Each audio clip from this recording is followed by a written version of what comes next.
আসসালামু আলাইকুম ওয়া রাহমাতুল্লাহ। সবাইকে এসপি ক্লাসের নতুন ক্লাসে স্বাগতম জানাচ্ছি। আজকে তোমাদের সাথে আলোচনা করব তোমাদের বিজ্ঞান বিষয়ের প্রথম অধ্যায়ে যে সংক্ষিপ্ত প্রশ্নগুলো দেওয়া আছে সেই সংক্ষিপ্ত প্রশ্নগুলোর উত্তর নিয়ে আলোচনা করব। আমরা আলোচনাটি শুরু করি। তোমাদের জন্য আমি উত্তরটি এখানে সাজিয়ে রেখেছি যাতে তোমরা সহজে বুঝতে পারো। আমাদের প্রথম প্রশ্ন হচ্ছে, প্রতিটি কাজের সঠিক পরিমাপ প্রয়োজন কেন? উত্তরে তোমরা এভাবে লিখতে পারো, আমাদের জীবনে প্রায় সব কাজে সঠিক পরিমাপ দরকার হয়।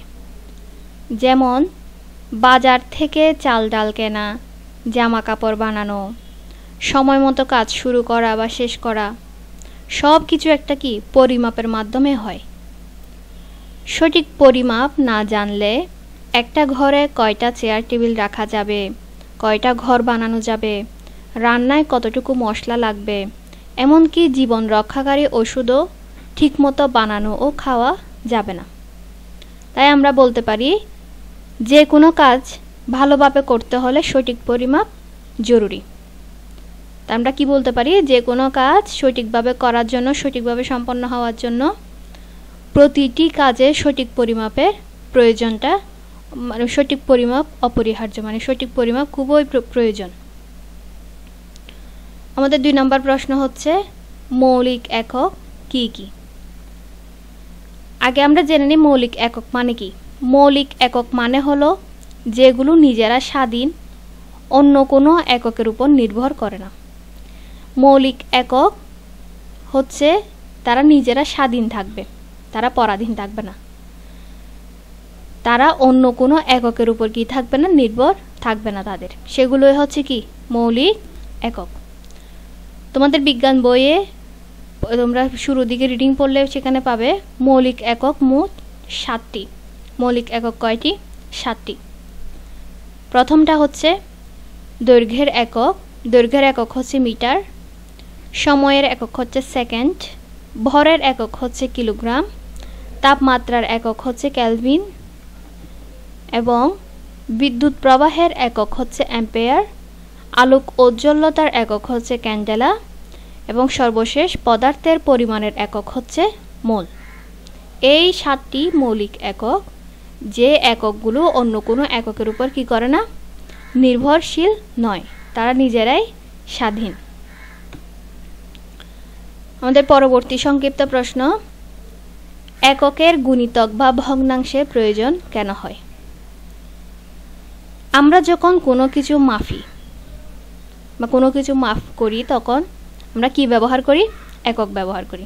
যেমন ভর মাপতে প্রয়োজন হয় কিলোগ্রাম, দৈর্ঘ্য মাপতে আমাদের প্রয়োজন হয় মিটারের, কিন্তু সব সময় একই একক কাজে লাগে না।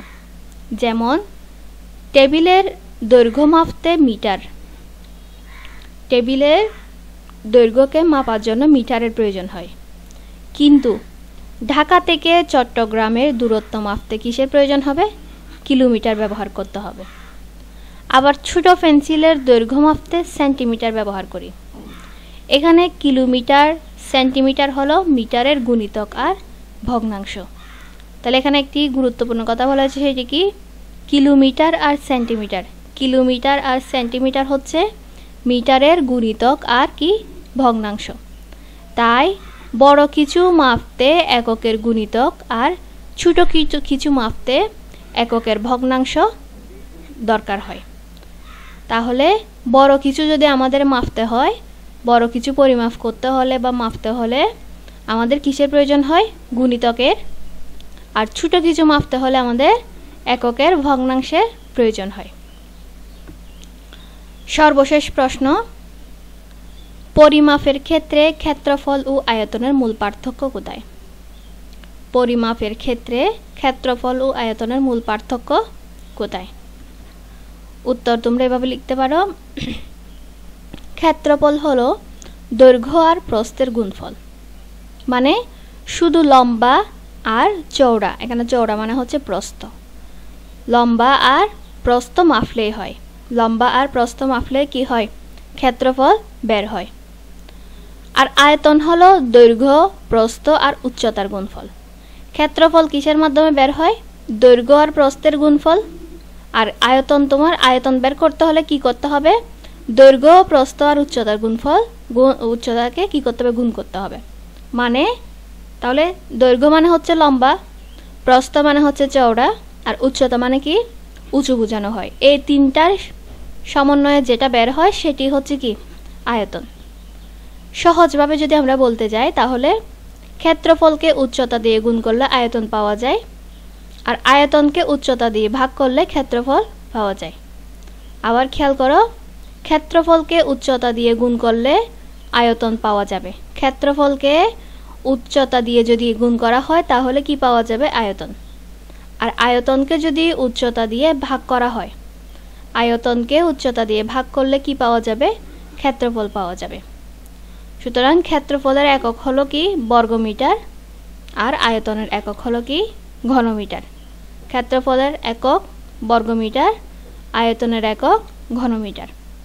এই যে তোমাদের সাথে এতক্ষণ আমি যা আলোচনা করলাম এগুলো হচ্ছে তোমাদের বিজ্ঞান বিষয়ের প্রথম অধ্যায়ে যে সংক্ষিপ্ত প্রশ্নগুলো দেওয়া আছে অনুশীলনীতে, সেই অনুশীলনীগুলোর উত্তর।